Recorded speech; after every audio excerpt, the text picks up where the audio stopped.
everybody, this is Patrick from the Sasquatch in the Wild, and we are going back to Junior's place. And this is a recap photograph. This is a photograph that I did. There was actually 4 people down here. Myself, Mike, who's in center stage right there. Trent and his son is just a little bit to the right. And then he had his friend Zach, who was hovering around me the whole time. It was driving me crazy.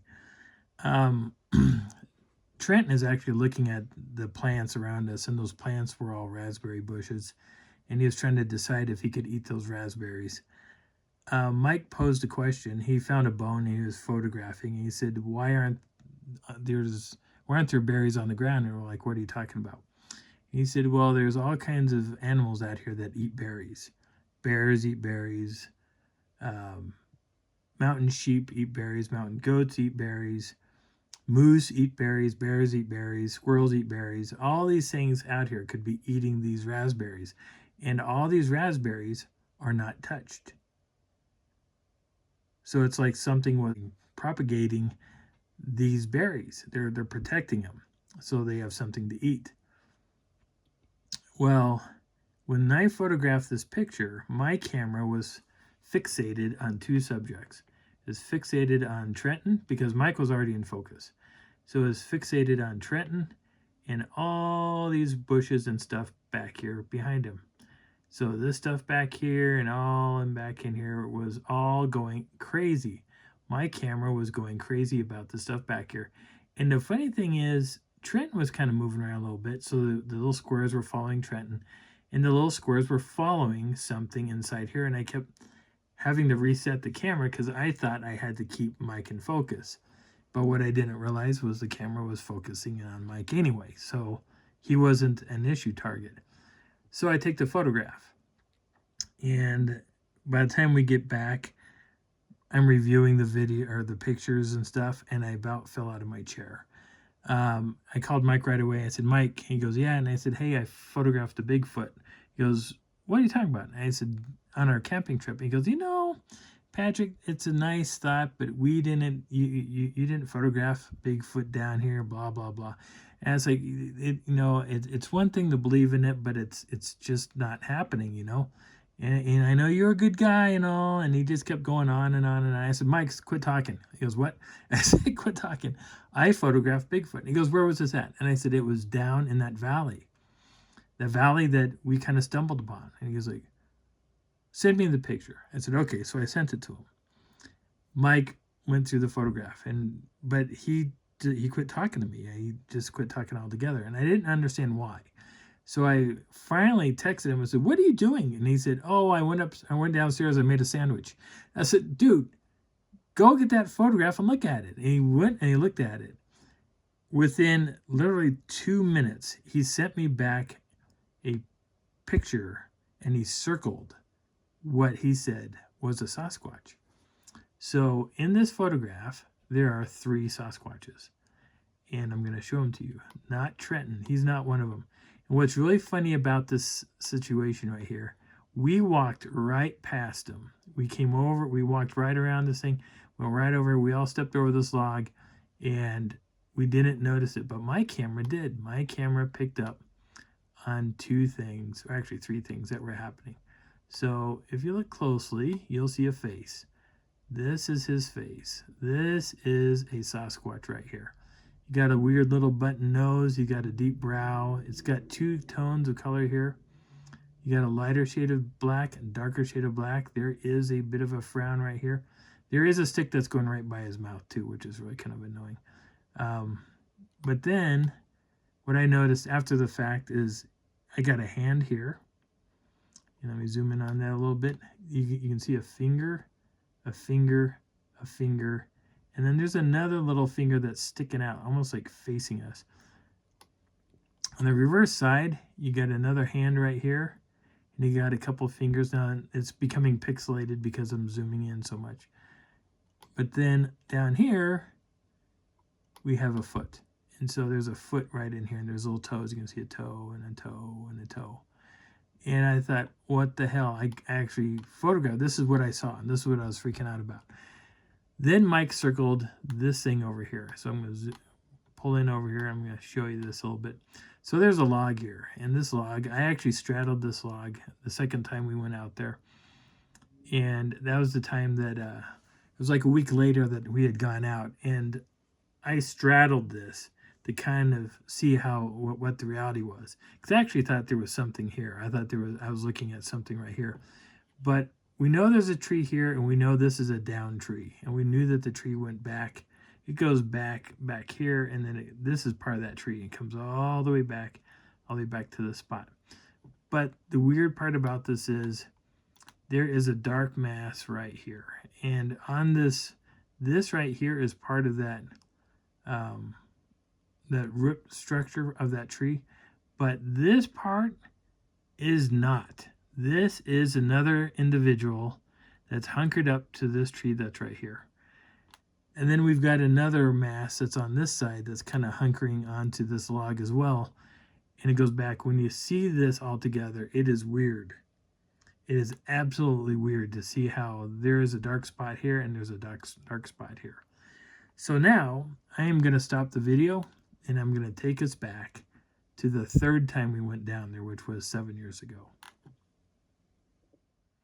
This is that tree in question. That was all chunky. There was a mass that was sitting here on that other photograph. There was a mass that was sitting here on the other photograph. This is a different view of that picture, or that tree. Kind of the same spot because I was trying to get close to it. This is that tree all together. You can see the effects and everything, but there was a mass standing here. There was a mass standing over here, and I was more to my right of this tree. And because this tree was somewhat in focus, and this tree was kind of sort of in focus. Oh, this is it. Totally the same area in question, and all of us stood back here trying to figure out where he was at, but he was back here in this area of the tree, I think. This is the branch in question, but it was a different perspective that I was standing at when I photographed it. So this is the long road that we take. That's my car. Mike and I have decided that we were going to take my car, and because his truck was in the shop. So we used my tent. He brought his gear, I brought my gear. We packed it all inside my little Honda Element, and we drove out to this spot.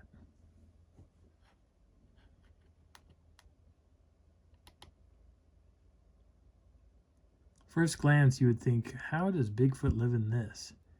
And the reality check is they do it just fine. And there's plenty of food that's out here. When people say that, no, there's no food out there, there's not enough food of anything. There's plenty of deer in this area. There's plenty of mountain sheep and mountain goats and moose. There are some bears. There are mountain lions. All these things are here. There's also fish. There's also crustaceans. There is plant life. All these things they eat. And we have evidence of this. On SIR's website, there's some things there you should go out and look at, research it, look at it, because it's free to look at. They're not charging anything, just like I don't charge for my little website here, or this little YouTube channel, I should say. I'm showing my stuff that we did. This is a documentation of what I went through, what I experienced, and you're here along for the ride, maybe picking up some ideas when you go out Bigfooting when it gets warmer again. One of the wonderful views out there. That's a fire line in the distance. That's a fire line also. Fire lines are usually, they're supposed to be, from what I gather, is about 100 yards across. I don't know if that's actually 100 yards from one spot to the other, but that's what a fire break is for. So hopefully the forest fires stay on one side and not on the other.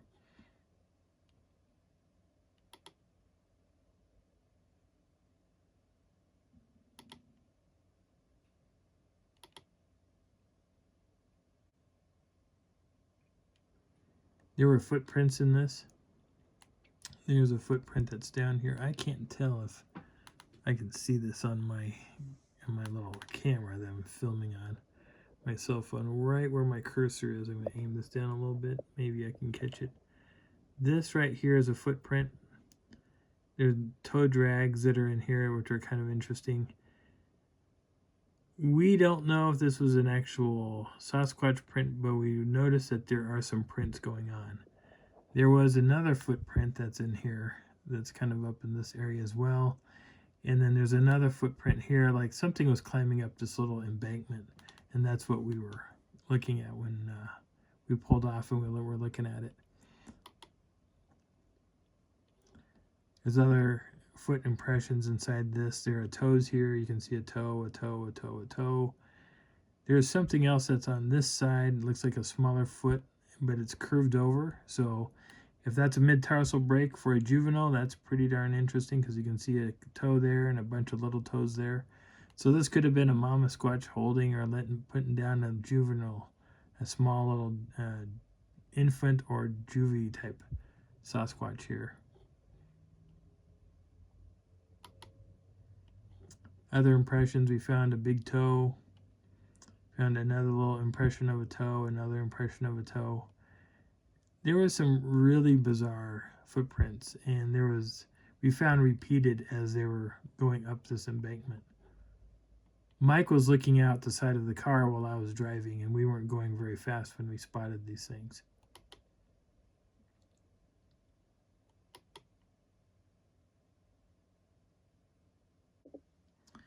So this is my tent, and we are set up at my campsite. Mike is to the far left. I don't think you can see him, but he's here. This tree. Oh no, he's way over. He's about 5 inches further over to the left on my computer screen. So this is my tent. It's a total of 14 feet in diameter. From the center post, it's 7 feet out on both sides, so it's 14 feet in diameter. Top of this tent is 9 feet in height. The entire top of the tent is a vent. For every window, there's a vent. And both at this location and Site A, Sasquatches know how to use my zippers. Like, they know how to unzip this vent. If I have it totally closed off, they can unzip it and reopen it, which means I have to come out at some point at night, walk around the tent, and reseal it if I have to. This location, they don't do it very often, but at Site A, they do it religiously. And if they do that, they're trying to get you out of the tent. They got me out of the tent. Near the end of the video, you'll hear what happens and why and how they got me out of the tent. I was sleeping on this side of the tent. Mike is sleeping on this side of the tent. You're going to see the inside of the tent here shortly. So that's my car and the tent in question. Again, they like to touch this side of the car. They like to touch the windows. They like to touch this side of the windows. Both sides of the back windows they'll touch. I put this stuff inside the windows to make it look like it's got a pattern, and for whatever reason they like to touch it and think that they're going to feel whatever that silvery material is. A bit windy at my tent here, but I'm going to try to zoom in and show you a little bit. This tent has received some damage because of wind, and that's one thing bad about a teepee, is that they're susceptible to crazy winds. And this tent will suck in really tight on all 4 sides. And if you're caught in the middle while this tent is breathing, you're going to lose some weight because it will squeeze it right out of you. This is my cot. This is Mike's cot. Piece of carpet, 2 vents, windows. My tent heats up during this daylight, so during the daytime, this is not the place to be. You can't get away from the heat inside my tent. Mike's tent can withstand the heat, whereas my tent, not so much. You can see the windows to the vents. Now, I have full control over the windows on the inside. Sasquatch has full control over the vents on the outside.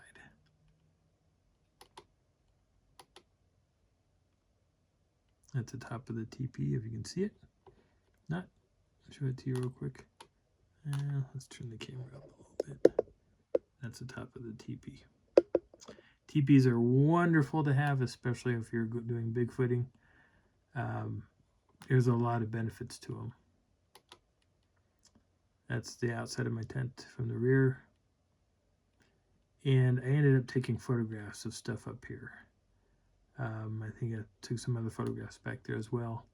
There were some tree breaks in the real close proximity of not only where we were at, but up and down the trailhead.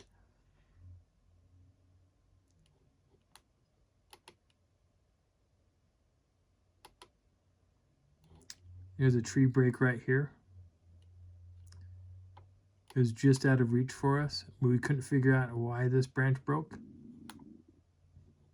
Couldn't figure out why this branch was broken from this tree break. I couldn't reach it, Mike couldn't reach it. And it was under a bunch of other branches. Now there is something, I do believe it's right here. Oh yeah. I don't know what this is. It looks hairy to me. I'm not saying it's a Sasquatch. I can't even tell you what this thing is. I have no idea what this is, but it has patterning on it. And I know it's hairy, but I don't know what it is. At the top of my head, I could not tell you what it looks like or what it could possibly be. But out of a fluke, I photographed it. It is hairy because you can see here, this is a branch that's coming up by, and there's hair up alongside it, and there's hairs over here. There's hair sticking out over there. At first, I thought it was an animal. I really thought it was maybe a bear or a wolf kind of looking at us, but at the time, there were no real wolves running anywhere near us. There is now in that area, but there wasn't then. And I think there's other things too. There was something over here when I first looked at it. Anytime I see really dark objects, I know it's shadowing, but I don't know what it is. And I know these are roots. I know that's roots. These are all from probably these pine trees. But there was some weird things I was spotting, and I could not figure out what it was I was looking at, like this stuff in here. I need to go back out there, and I need to drag Jim. Maybe I can grab Leah, and we can do a camp out type deal and try to see if we can get more evidence out of this area. But they are extremely active in this spot. This is one of those weird moments where I don't know what the heck is creating such a dark shadow in this spot. And dark shadows do occur in this area an awful lot. And if you see something there, that's great. You can comment about it. I just don't know what is causing this dark shadow in here. And there, it carries over to this too. So I have no idea. And up in here. So whatever this is, it's big. That's kind of blocking this.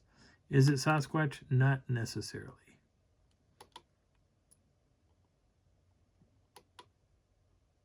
Another tree break. Again, it was way out of our reach. This is kind of near a path that we end up hiking on. You can see how the branch was split and pulled down. It takes a little bit of strength to actually break that in the direction that it's at, in the thick part of that branch too.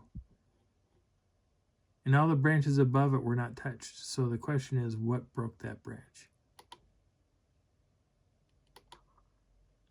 And the branch is right here. So when Mike and I stand near, close to it, we're like right here. We can't reach that. It's another tree break above Mike's head.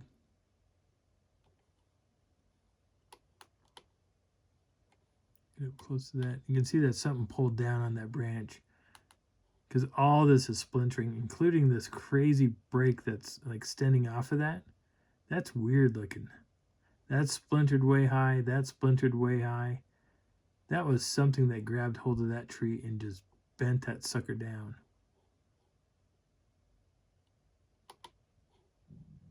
Little tree breaks inside here. Now again, other animals can make tree breaks or little small breaks. Whenever I see this, I think maybe there's a junior or juvenile that's out there doing stuff like this.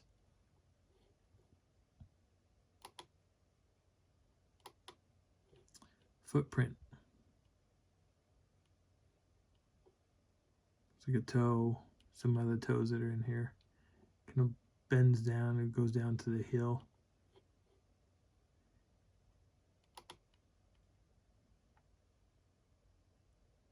This is leading down into the valley. When we first walked down there, all these trees, all this weird debris that's down in here, that's going from one side all the way down to, say, this tree right here. This stuff wasn't here. We do not know where this tree came from.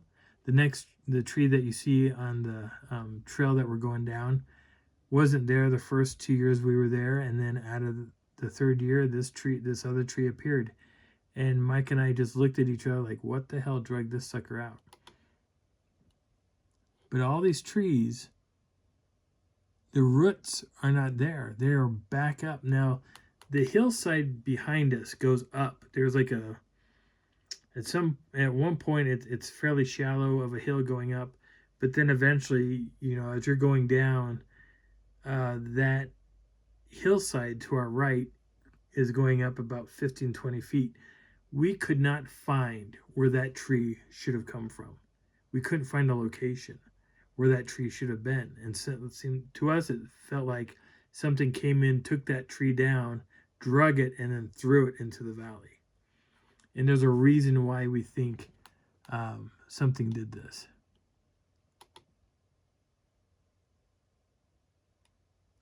The tree was also broken. So as you can see, there's a curve here. I don't know if you can see it in this. Maybe you can't see it. You can't see it at all. So let's do this. All right, let's try this again. Technical difficulties of this stupid bar thing. I got my phone on. So there's a tree that's right here that goes over here, and it swings around this tree that's here. This big tree has been broken, and it's bent going around that tree. It's going around this tree. Something with strength bent this tree and snapped it about right here in order for this tree to bend the way it's bending. Let's try to do this again. Good grief.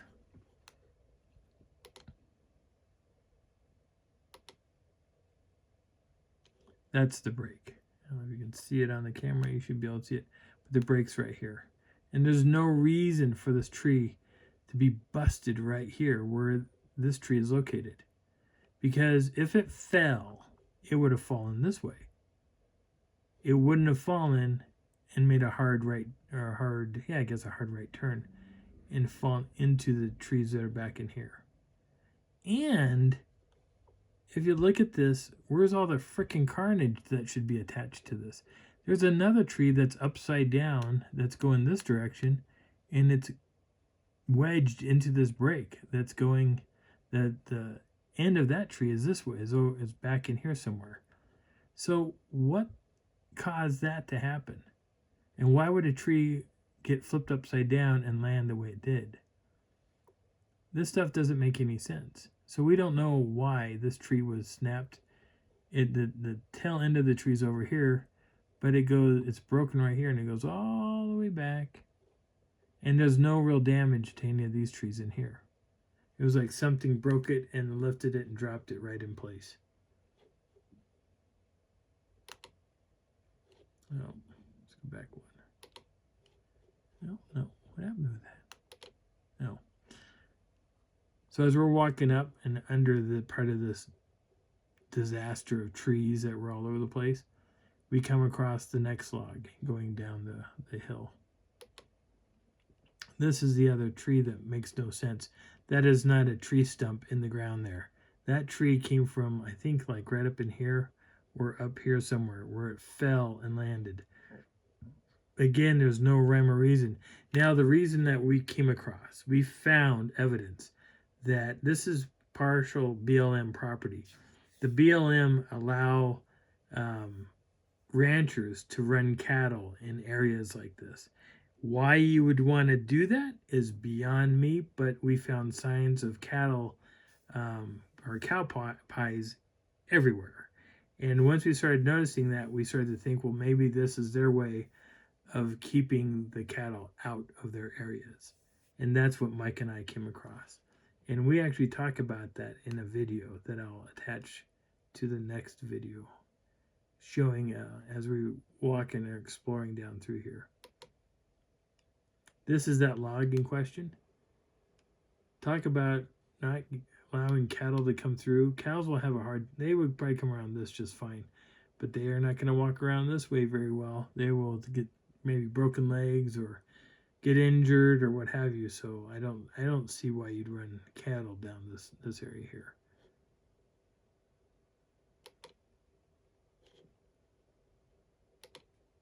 No, that was right.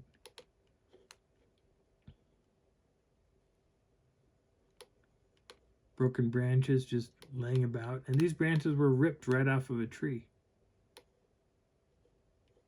Physically ripped.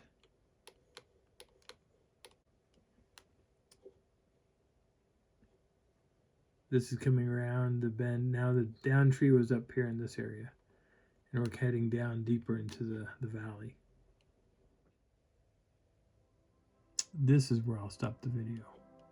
My name is Patrick. This is Sasquatch in the Wild.